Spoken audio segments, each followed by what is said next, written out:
In this video, I'm going to attempt to survive undetected on a 4-night wild camping challenge where I could be up in the hills, down in the coombe, or in and around the villages on the 51-mile walk, the Coleridge Way. The rules are simple. There's no pre-planning any camp locations. I have to wing it on the day, relying on my strategic method while flying by the seat of my pants. Let's go! What I've been trying to do for the last 10 minutes or so is, I think, in terms of maybe stopping at the pub and having a few in there. About 8:30 I might try and find somewhere to pitch up in the back field. First thing I do is wait until the golden pitch hour, better known as twilight. From the pub, then onto the avenue, I start looking closely for Wildcamp 1 possibilities. Then after a few hundred yards on this moderately populated residential lane, I saw a footpath sign off to the left and took it without hesitation. Where did it lead? I had no idea whatsoever. So, what I'm going to do is I'm going to set the tent up. It's pretty quiet around here. It's not very level because obviously there are hills everywhere.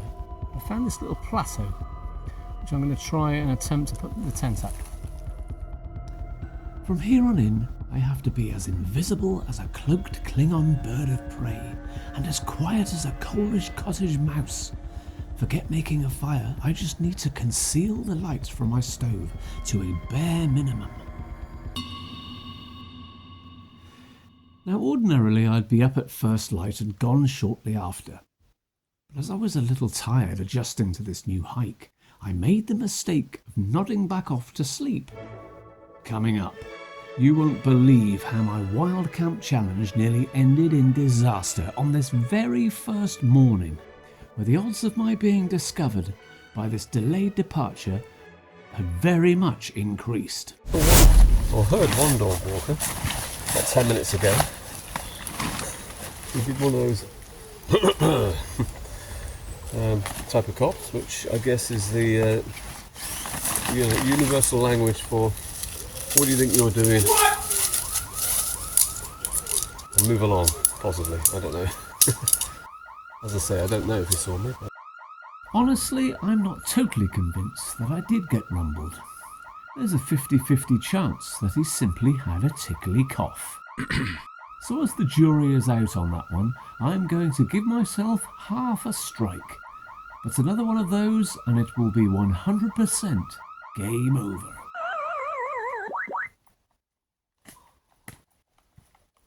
After a great day on the trail, it was time to be mindful of my next wild camp spot. Can I improve on the site of a murky old quarry that was unconventional to say the least, but had a bizarre coolness about it in an old industrial rustic kind of way? Despite this, I would love at least once to have a beautiful view sat from my tent. But wherever I end up next, I need to prioritise vigilance, bearing in mind I have half a strike left. So, yes, it's late afternoon now. So I'm going to go to Roadwater, and probably by then the pub will be open in the evening. So I'll go there and then find a little place beyond Roadwater. The lady in the pub, big shout out to the lady from the Notley Arms, suggested that if I left the village limits of Roadwater, I'd probably find something there in my second wild camp. So yeah, great. It was 7:30 when I arrived in Roadwater, and I made my way to the pub, the Valiant Soldier.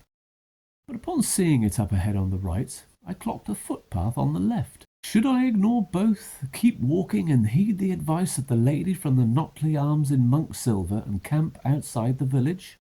Or slip into the pub for a pint or two and later return to the footpath with the swiftness and determined purpose of the previous evening to check it out as an option for Wildcamp 2? Well, I decided to go in the pub. So let's see what happened after. So I'm back from the Valiant Soldier.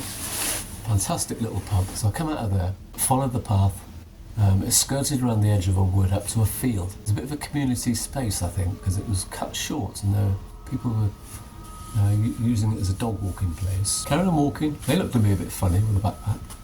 Carried on walking out the other side of this field. And when they'd gone, come back, and I found this great little section of the field up the top, round the corner, flat, fantastic. So I waited there a minute just to see if there was any more people about, gauge the feel for the area, and it felt fine.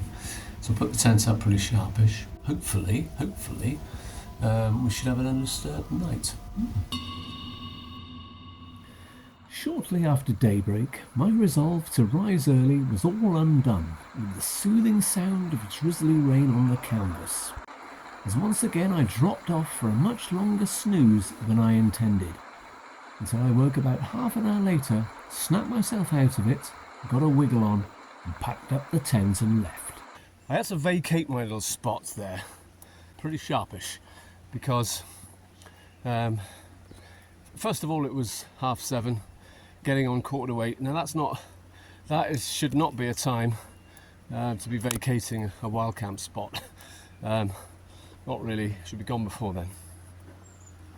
And as I was going down this hill, this little footpath down the hill, there were already people coming up with dogs, and I thought, well, lucky, very lucky to have missed the early onslaught of the dog walkers, because you bet your life the dogs would have been straight onto me and would have busted me for sure.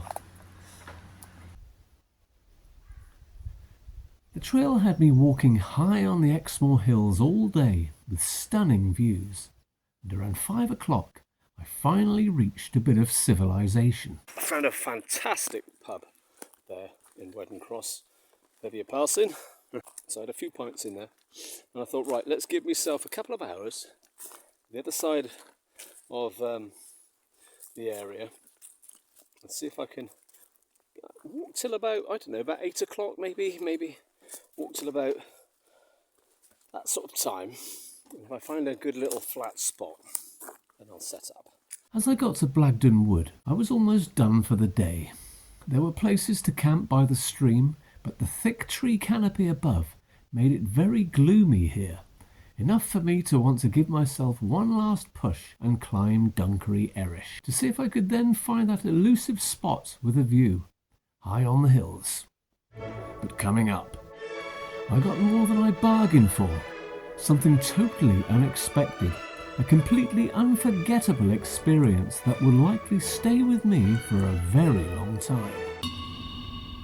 What surprised me probably more than anything on this trip is the sheer remoteness of Exmoor.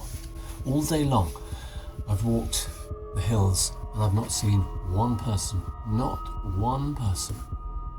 It's very isolated here. Didn't expect that. And when I walked to the top of Dunkery Erish, there was absolutely no one up here either. You could hear a pin drop.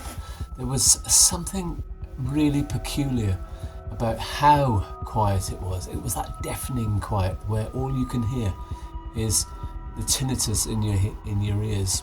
And I was trying to think what it reminded me of, and I suppose not that I have ever been there, but it's probably the closest I've ever thought to what space is like. Yeah, I won't forget that. That's for sure.